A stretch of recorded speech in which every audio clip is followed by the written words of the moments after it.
خب اینجا ما آرد سبوسدار داریم که اینو من خودم گندم گرفتم آسیاب کردم. اینجا هم آرد سفید داریم که حالا آرد مثلا سفید رشد و زرد ماکارون اینا هست که آماده خریدم که اینو میخوایم بیایم درست بکنیم. یه قاشق غذاخوری، حالا من تستی که کردم شما حالا اندازش هم میبینید چقدر میریزم. برای هر نفری یه قاشق سبوسدار بریزین، یه قاشق آرد سفید، صورت نصف نصف باشه. مثلا معلوم برای 3 نفر میخوام درست کنم، 3 تا پیمونه آرد سبوسدار میریزم، 3 تا هم آرد سفید. خب یالا ببین هیچ نوع افزودنی اینها نیاز نیست برای این کار. یه مقداری فقط نمک بهش بزنید.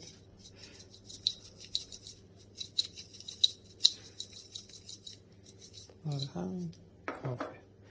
اینو دیگه با آب مخلوطش میکنین، یه خمیر باش درست میکنید جوری که دست نچسبه، خیلی هم صفر نباشه.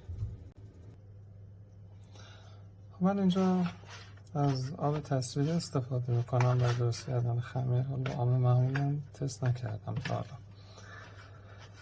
حالا برای اینکه دستتون هم کثیف نشه میتونید با قاشق هم زدن رو انجام بدین تا یه خمیر نچسب و نرمی داشته باشه. اگر هم دیدین هنوز یه مقدار چسبندگی داره میتونید بهش آرد اضافه بکنید. توصیه میشه افزودنی رو استفاده نکنید. مثلا میخواین کنجد و چیز دیگه از سبزی و اینها داخل خمیر استفاده نکنید. اگر میخواین اونا هم استفاده بکنید روی خمیرتون بعد که چونه آماده شد روی اون بپاشین، چون این باعث میشه که تو پختش اگر داخل خمیر باشه خوب پف نکن. حالا که خوب خمیر هم بخوره اینجوری دو تا دستتون حالا یه خواهم چسبناکی من آب بهش زدم و به این شکل مثلا خمیر هم میخوره. نیازی هم به زمان استراحت نداره چون خمیر مایه ما استفاده نکردیم.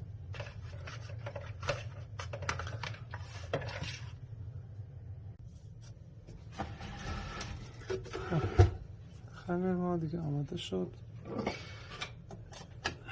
دستگاه نونپز هم روشن میکنم. این چراغش سبزش روشنه، ثبت بدم که خاموش بشه.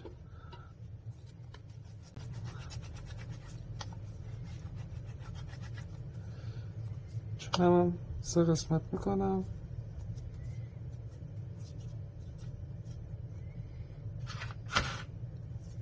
کف ظرفتون توی مقدار آرد بپاشین نچسب.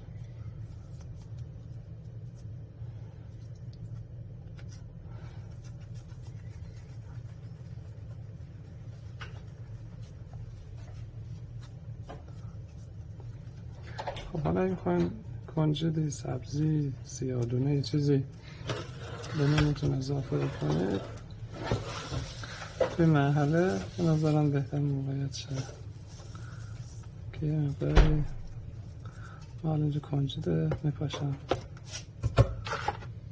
حالا دستتون بچرخون که کامل کنجده ها بچسبه به خمیرتون.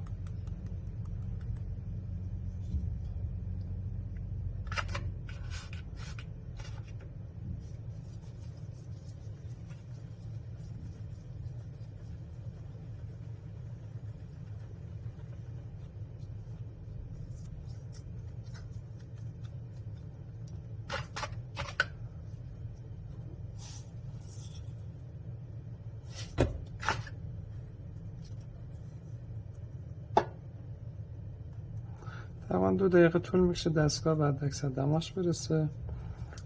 دستگاه رو بزنید به حداکثر دما.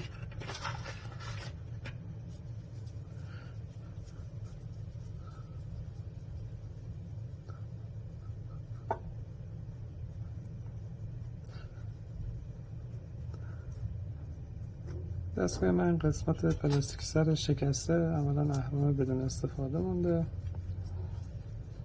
کلت کارتون آنلاین نمیندازه.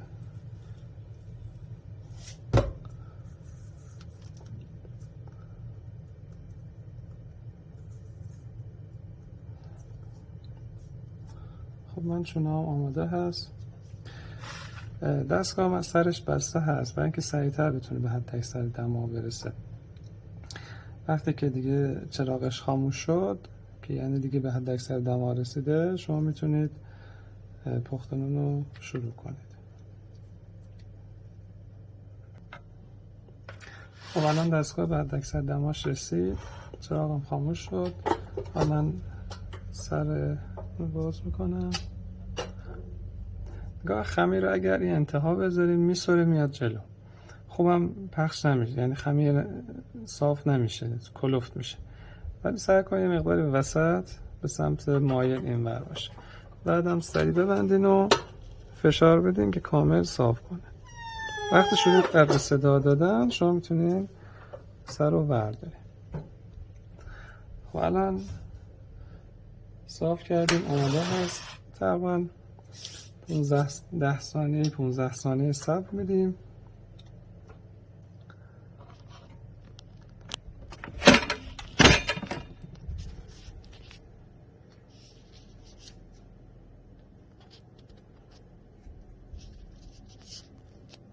خب الان دیگه میایم سر رو نزدیک میکنیم به خمیر.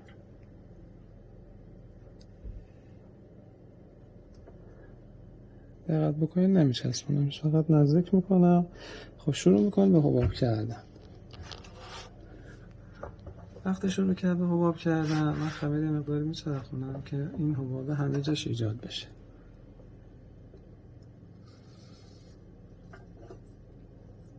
این حبابا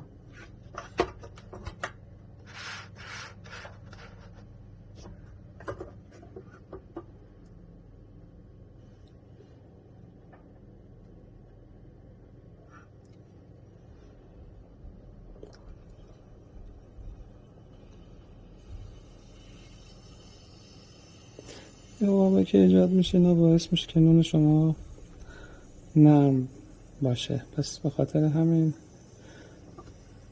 بذارین کامل حباب ایجاد بشه. این الان نون به صورت کامل پفکی در اومده. از وقتا پفکیتون خیلی خوبه، جوری که حتی سرم وزن سرم روش باشه این کامل وای میسه. بعض وقتا با وزن سر دستگاه رو روش نگه داریم. خب این مقداری بعدش هم داره خالی میشه. من کامل به فضه چرخونمش. حالا من سر رو گرفتم چون نگیرمش میسوره میاد جلو. الان که خوب پف کرده یعنی نون ترد و نرمی میتونیم ازش بگیریم.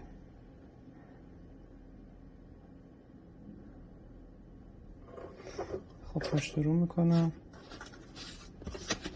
روی نون الان پخته، زیرش پخته. الان میریم سرخ روش.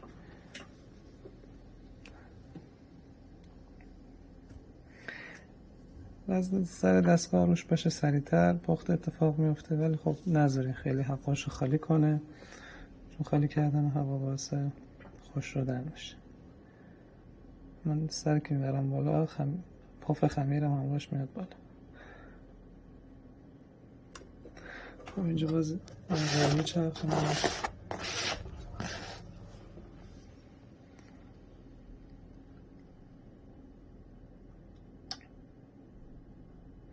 کل زمانی که بخواین خمیر درست کنین و نون درست بکنین من برای مثلا 3 تا پیمونه حدود ربع ساعت زمان منو میگیره.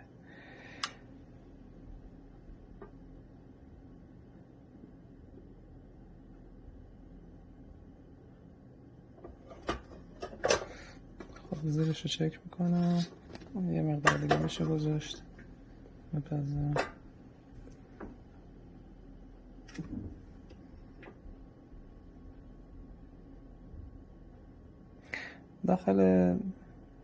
داخلش به صورت بخار پز میشه. خمیری که داخلش هست وسطش هست که اینجور پف کرده بخار پس میشه. اگر نون شما پف نکنه خشک میشه و میخوان لقمه بپیچین، لقمه‌تون نونتون میشکنه، نمیتونه لقمه خوبی باهاش بگیرید. خب همینقدر کافیه، دقت بکنید. اینو من خیلی نذاشتم برشته و اینها بشه، چون اگر زیاد از حدم بزنه نونتون خشک میشه. خب یه مقدار که صبرش بدیم پفش میخوابه و نون نرم میشه. حالا من چونه بعدی هم میذارم.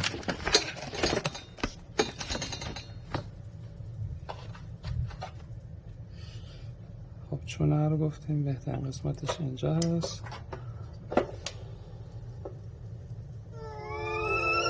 صداش که در اومد دیگه بازش میکنم. یعنی چونه بیشتر پهن شد. بهترین نقطه اینه که اینجا بذارین خمیرتون رو و فشارم حالا تجربه دستتون میاد، یه مقدار با فشار زیادتر بیارین که این نونه کامل پهن بشه. خب یه بار دیگه با هم دیگه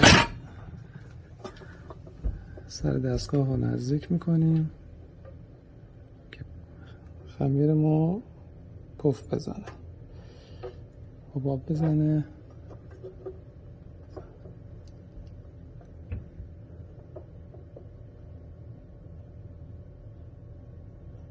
و الان داره شروع میکنم به حباب زدن.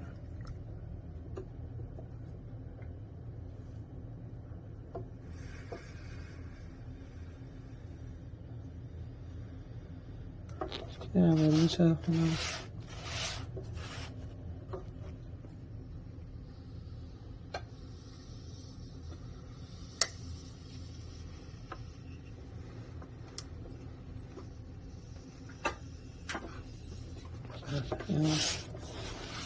کامل پاکی شد.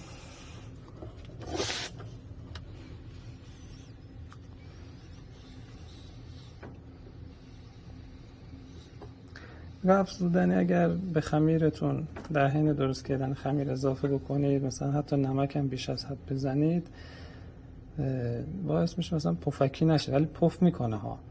حالا پفای ریز ریز ریز میکنه، البته همونا هم باعث نرم شدن میشه، ولی خب بهترین حالتش اینه که اینجوری بذاریم پفکی بشه.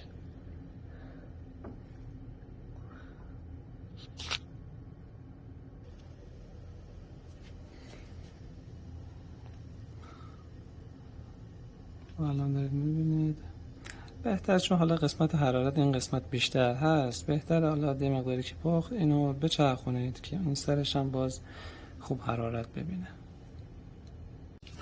چون این حالا قاشقتون هم بینش بذارین که هم جلو سر خوردن نونو بگیره و هم که یه وزن سر دستگاه هم بگیره که همه حباباش و هوای داخل نونمون رو خالی نکنه که باز خوش شدنش بشه. خب بله، حالا من هر سه تا نون رو پختم. این حالا نون تازه در اومده، این نون اولی که پختم، این نون کامل نرمی هست، قشنگ میشه باش لقمه بگیریم و خشک شکننده هم نیست که بگیم میشکنه. توصیه میکنم که از اینا هم بگیریم که نون شما خشک نشه. نونی که میپزین داخل این بذارین که نونتون آبش بخار نشه، خشک بشه و نون ترد و خوشمزه داشته باشین. امیدوارم این کلیپه کمکتون کرده باشه. همه نونا نرم هست. خوشم که کنجد پاشیدیم، کنجد قشنگ میتونید داشته باشید. موفق باشید.